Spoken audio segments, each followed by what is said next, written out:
শহরের নাম ছিল নবদ্বীপপুর। বাইরে থেকে শহরটা খুব আধুনিক, উঁচু বিল্ডিং, ঝকঝকে রাস্তা, দামি গাড়ি, বড় বড় শপিং মল। কিন্তু এই শহরের ভেতরের মানুষগুলো ধীরে ধীরে ভুলে যাচ্ছিল সবচেয়ে জরুরি একটা জিনিস, মানবিকতা। এই শহরেই থাকত রুদ্র, বয়স 30-এর কাছাকাছি। একটি নামকরা রিয়েল এস্টেট কোম্পানিতে সিনিয়র এক্সিকিউটিভ পদে কাজ করত সে। টাকা, গাড়ি, ফ্ল্যাট, সবই ছিল, কিন্তু সময় ছিল না। মা বাবার সঙ্গে কথা বলার সময় নেই, নিজের দিকে তাকানোর সময় নেই। রুদ্র বিশ্বাস করত, জীবনে সফল হতে গেলে আবেগ, সততা এসব ফালতু জিনিস ছেড়ে ফেলতে হয়। তার বাবা শিবনাথ ছিলেন একসময় স্কুল শিক্ষক। খুব সাধারণ মানুষ, খুব সৎ। রুদ্র যখন কলেজে পড়ে, তখন বাবাকে প্রায়ই বলতো, এই সৎ থেকে কি পেলেন আপনি? সারা জীবন একই স্কুলে পড়ে থাকলেন। শিবনাথ শুধু মৃদু হেসে বলতেন, সবকিছু টাকা দিয়ে মাপা যায় না রে। রুদ্র তখন সেই কথা শুনে হাসত। একদিন অফিস থেকে ফিরতে ফিরতে রুদ্র দেখল, রাস্তার পাশে এক বৃদ্ধ বসে আছে। পরনে ছেঁড়া জামা, হাতে একটা পুরনো ব্যাগ। ভিক্ষা চাইছে না, শুধু বসে আছে। হঠাৎ লোকটার চোখের দিকে তাকিয়ে রুদ্র থমকে গেল। চোখ দুটো কেমন পরিচিত। বৃদ্ধ ধীরে বলল, তুই কি রুদ্র? রুদ্র অবাক, আপনি আমাকে চেনেন? বৃদ্ধ বলল, আমি তোকে কোলে করে স্কুলে নিয়ে গেছি। আমি হরিশ মাস্টার। রুদ্র মনে করার চেষ্টা করল। হরিশ মাস্টার, বাবার সহকর্মী। বহু বছর আগে হঠাৎ শহর ছেড়ে চলে গিয়েছিলেন। রুদ্র অস্বস্তি নিয়ে বলল, আপনি এখানে? হরিশ মাস্টার হাসলেন, জীবন আমাকে এখানে এনে বসিয়েছে। রুদ্র গাড়ি থেকে নেমে তাকে কাছের চায়ের দোকানে বসাল। চা আনাল। জানতে পারল, হরিশ মাস্টারের স্ত্রী মারা গেছেন, ছেলেটা ছোটবেলাতেই হারিয়ে গেছে। পেনশন বন্ধ হয়ে গেছে নানা জটিলতায়। শহরে এসে কাজ খুঁজছিলেন, কিন্তু বয়সের জন্য কেউ নেয়নি। রুদ্র মানিব্যাগ খুলে কিছু টাকা দিতে গেল। হরিশ মাস্টার হাত তুলে থামালেন। দয়া নয় বাবা, একটু কথা চাই। রুদ্র বসে পড়ল।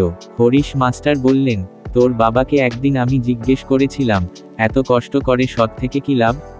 উনি বলেছিলেন, একদিন যদি নিজের চোখে চোখ রেখে কথা বলতে পারি, সেটাই লাভ। রুদ্র কিছু বলল না। পরের দিন অফিসে রুদ্রকে এক বড় প্রজেক্ট দেওয়া হলো। পুরনো বস্তি ভেঙে সেখানে বিলাসবহুল ফ্ল্যাট হবে। কাগজে লেখা আছে, সব আইন মেনে। কিন্তু রুদ্র জানত, বাস্তবে লোকগুলোকে জোর করে তোলা হবে, ক্ষতিপূরণও ঠিকমতো দেওয়া হবে না।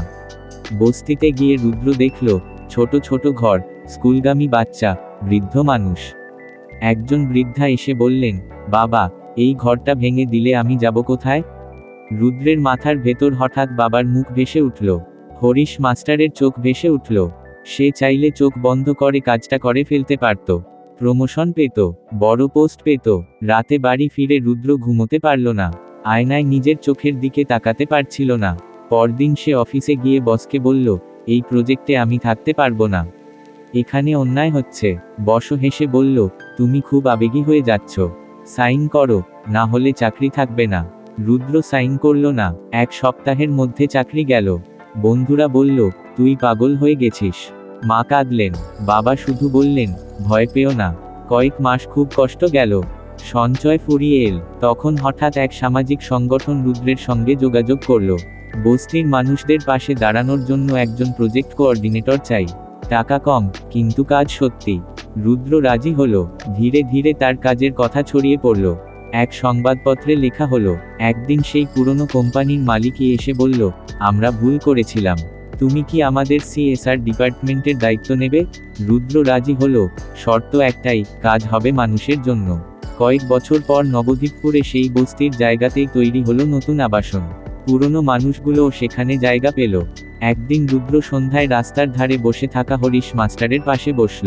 হরিশ মাস্টার বললেন, আজ নিজের চোখে চোখ রাখতে পারছিস? রুদ্র হাসল। অনেকদিন পর বুকটা হালকা লাগলো। সে বুঝল, সফলতা মানে শুধু ওপরে ওঠা নয়, সফলতা মানে নিজের ভেতরে নামতে পারা। সেই দিন থেকে রুদ্র আর কখনো বলল না, সততা ফালতু জিনিস। কারণ সে জানত, সততাই একমাত্র আলো, যার কাছে কোনো ঋণ শোধ করতে হয় না, শুধু পথ দেখায়। নৈতিক শিক্ষা, সাফল্য তখনই পূর্ণ হয়, যখন তা মানুষের উপকারে আসে। সততা হয়তো দ্রুত ফল দেয় না, কিন্তু তার ফল স্থায়ী হয়।